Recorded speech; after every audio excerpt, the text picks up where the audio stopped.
We're all gonna die if we don't get off this bridge now! Death is back. So what's gonna happen? I know someone's gonna die. One by one. All over the bar, splattered. Nobody's safe! Something in there is gonna freak you out. Your time is up. It's gonna be a good day.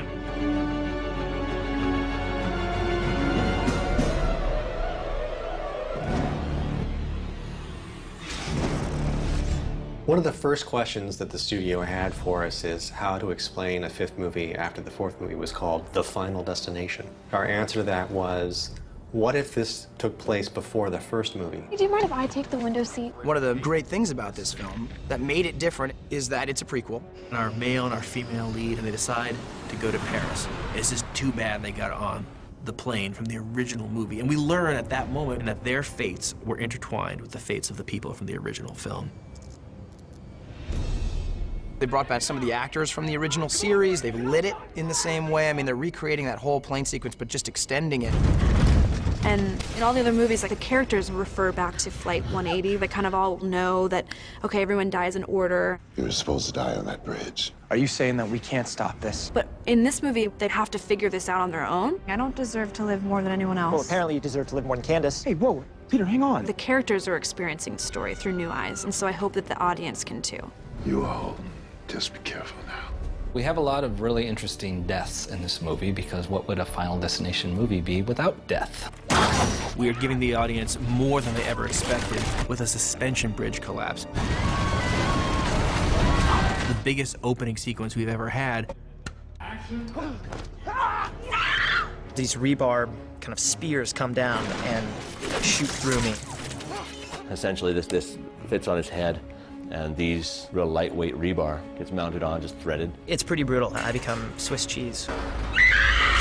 And one of those huge metal covering plates razors me just like this. To do that, we've created this silicone appliance that I'll strap on, and we'll run some blood tube. They'll give us a bunch of dangle, and then we'll kind of let them go. Scapula out there, you can see.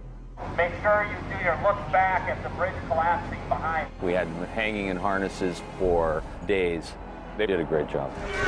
The bridge collapses and I catch myself and I get scalded to death by hot tar. So this goes on, is blended onto them, and created some splits in the skin. It's those little bits of red that you get in there that really kind of sell it. He's hanging there in a harness, and we get a whole bunch of goo that we throw it in his face. And a nice big scream, ready, and action! And he took it like a trooper. It was really quite delightful. I'm running along, and it looks like I'm gonna make it. Oh no. They hooked me up to this harness, and they yanked that pulley. B-Mark! Action. Sam, wait for us! Okay, got it. If he hadn't had the athletic ability to actually absorb the impacts, we wouldn't have been doing the things that we were doing with him. Your buddy there. Okay, here we go. Action! It was really, really good fun. Olivia's death, don't even get me started. The laser eye surgery, it's almost impossible to watch. We shot that for days, and that speculum probably was taken in and out of my eye 20-something times. It was crazy. I thought for sure we were going to go through 2 or 3 stunt doubles dealing with that stuff, and she did it all. Enough on that dismount, Mike. And then, you know, Ellen's cheerleading off the bar and her body contorting backwards is just...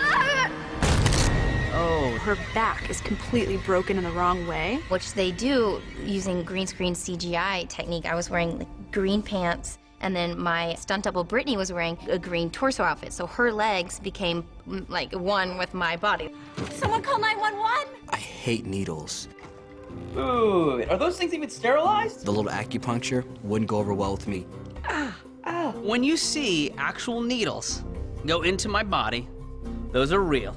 He wore a lot of these appliances, just all these straight needles sticking out of him, kind of lick and stick technology. We built this piece for him, a duplicate of his torso. We got this needle coming out, followed by blood. And you think I'm dead?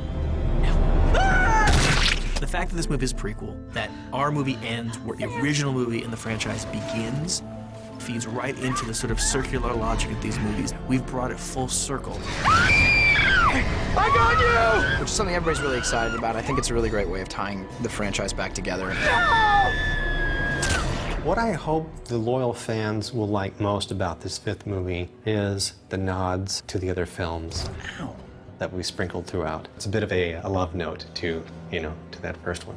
Death's after you too. The fans for Final Destination have been supporting us for literally a decade. All I can hope is that we lived up to their expectations. No Candace! They've raised the bar with the effects and the death sequences. It's unreal.